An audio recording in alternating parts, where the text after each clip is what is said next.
जालिंदर सुपेकर यांच्या विरोधात आणखी एक प्रकरण समोर आले, ते म्हणजे 2000 साली सुपेकर यांच्या विरोधात मोर्चा निघालेला होता।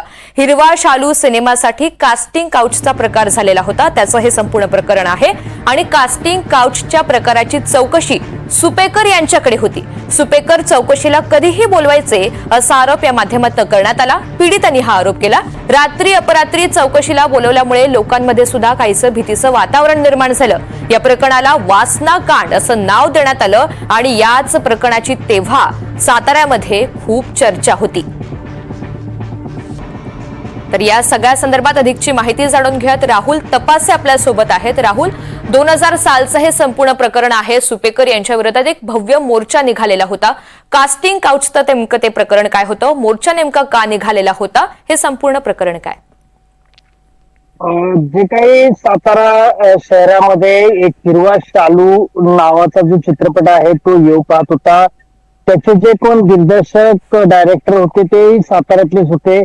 यांच्या अनुषंगानं या चित्रपटासाठी नवीन नटींचं सिलेक्शन केलं जाणार होतं। त्याच्या अनुषंगानं साताऱ्यातील काही मुलींचा पुढाकार यामध्ये मोठ्या प्रमाणात जाणवू लागलेला होता आणि आणखी काही मुली लागणार असल्याचे एकंदरीत सांगितलं जात होतं। त्याच अनुषंगानं जेव्हा ही बाब वाऱ्यासारखी पसरत राहिली त्यावेळेला याच अनुषंगानं अनेक मुली या चित्रपटाशी संबंधित असलेल्या लोकांशी संपर्कात आले आणि त्यांनी आपलं जे काही शैली आहे ती दाखवण्याचा प्रयत्न केला। त्याचबरोबर त्यांचा बायोडाटा त्यांना देण्यात आला।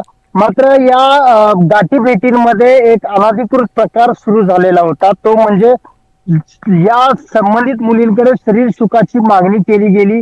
काही लोकांनी ती स्वीकारली, काही लोकांनी स्वीकारली नाही असं बोललं जात होतं। त्यावेळेला त्याचा आरोप केले गेले। मात्र ज्या मुलींनी या संदर्भामध्ये न स्वीकारता याबाबत तक्रारी दाखल केल्या त्याच्यावरती मात्र गुन्हे दाखल झाले आणि सातारा शहरात मोठ्या प्रमाणात या हिरव्या शालूच्या चित्रपटाची चर्चा सुरू झाली। ह्या संपूर्ण प्रकाराचा जो तपास आहे तो मात्र या त्यावेळेचे जे डीवायएसपी आहेत जालिंदर सुपेकर यांच्याकडे तो देण्यात आलेला होता। या तपासाच्या अनुषंगाने जो काही लोकांना ताब्यात घेतलं जात होतं त्याच्यामध्ये काही महिला होत्या, काही मुली होत्या।